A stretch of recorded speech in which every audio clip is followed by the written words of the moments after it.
Max Goodman back with Speaking of the Mets and NJ.com here in Triple-A Syracuse today, and I'm now joined by slugging infield prospect Billy Amick, one of the new faces in the Mets system coming over from the Twins organization in the AJ Minter trade.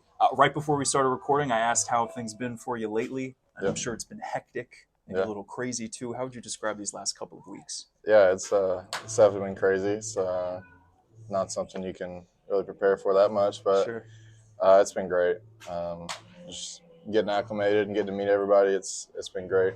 Um, I've enjoyed it so far. Two different levels. So meeting a lot of people, which is always fun. So Well, I'm sure it helps to adjust when you hit 7 homers in your first 12 games in the Mets organization. That was all with Double-A Binghamton.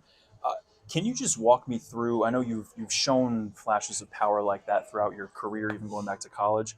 But has anything been working for you differently of late? Has there been a key that you can pinpoint to where that explosion of power has been coming from? yeah, I wouldn't say there's anything like crazy that I can point back to and say that was it. That I started doing whatever. I think it's just getting better every single day and learning from different guys and um, talking to different hitters and hitting coaches and whatever. But I think just focusing on getting better every day, and that's really all you can do. And whatever happens, happens. This is baseball. It's a crazy game, so Yeah. you never know. And just trying to enjoy every day and get better every day. But to be up to now 30 home runs this year, if you count your numbers with Minnesota earlier this season, do you have a biggest takeaway in terms of maybe what you've learned about yourself as a hitter or how your results have been translating at the Double-A and now Triple-A level? I don't think there's anything too crazy. It's just getting pitches to hit and really trying to focus on your plan and sticking to that, not you know going away from that and just sticking to what you're good at. Whether it's hitting a certain guy's fastball or a certain guy's slider, just stick to your strengths and um, yeah, like I said, just get better every day. That's all you can do. Okay, so you mentioned sticking to your strengths. You obviously have quite a few of them at the plate, but what's the next step for Billy Amick? What are you working on to improve to strengthen with your outlook as a prospect offensively? Yeah, right now it's just keep doing what I'm doing. Get to know everybody here and try to win some ball games.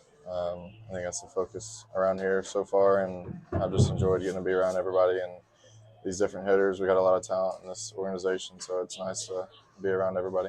Sure. I was wondering because as much as you have shown quite a bit of power, uh, you could certainly make more contact, maybe limit the strikeout rate, the whiff rate, as everyone can.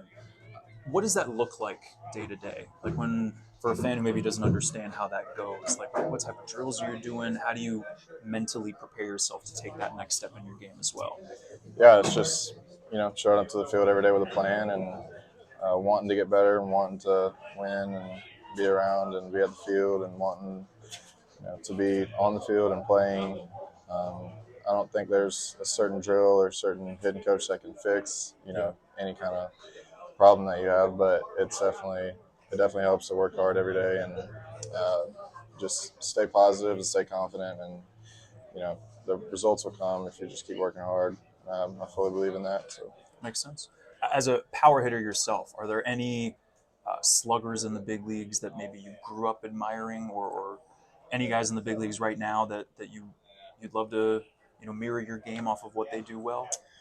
I mean, there's a couple of guys I can name, but one funny thing is Trevor Story is rehabbing for the other team, and That's I right. grew up liking his swing and watching him play shortstop, which is a little different than what I do, but that's one guy I just noticed the other day, and I thought it was cool.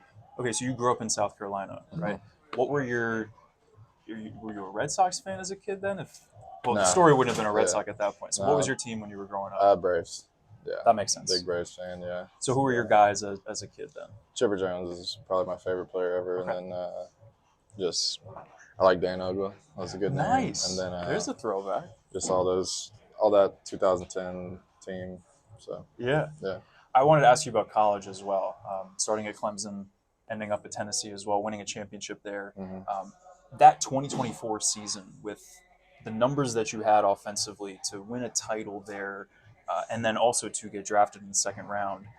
How much of a whirlwind was that year for you? Kind of a culmination of all the hard work to that point. Yeah, it was super fun. Um, we got teammates where most of us are in pro ball now, but we get to talk about it and stuff. And but yeah, just looking back at all the memories and stuff, it was super fun. And then getting drafted, that's obviously every baseball kid's dream. Um, so that was awesome. And then getting started in pro ball, it was awesome. So I look back at that year a lot. Sure. I'm sure you also look back at your time at Clemson too. And I just wanted to ask, you hit 413 as a sophomore, and obviously at the big league level, we haven't seen that kind of average production in a very long time. What is that like to hit over 400? I know it's a limited sample compared to what a big league season would be, but just when you look back at those years, what did it feel like to hit that well? Yeah, it felt really well. I wish I could feel that again for sure, but it was fun. We had a really good team that year and a lot of good memories. So yeah. Okay, and I know you've been asked about this before, but if you don't know this watching, Billy's dad was a NASCAR driver. Are there any maybe stories that your dad Lyndon told you about that part of his life, or maybe did he teach you anything about being in the professional spotlight and competing that you can translate to your own career now? Yeah, I don't really have any stories that are probably appropriate for social media, but That's fair. no, he's been great so far in my life, and the only main thing I've really learned from him, I mean, there's a bunch of things, but one thing that sticks with me is just how level-headed he is.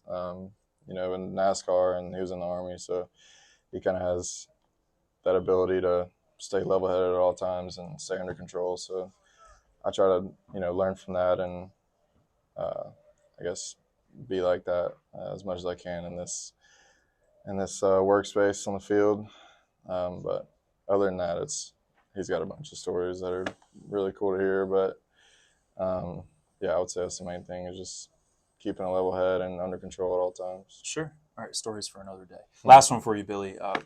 Being in multiple organizations this year, I know you're still getting settled with the Mets, but is there anything so far that you like most, like in terms of bringing the best out of you as a hitter? With the work I've been doing on this channel, talking to prospects, everyone raves about what the player development team does within this organization. So what are your takeaways so far about what the Mets do well?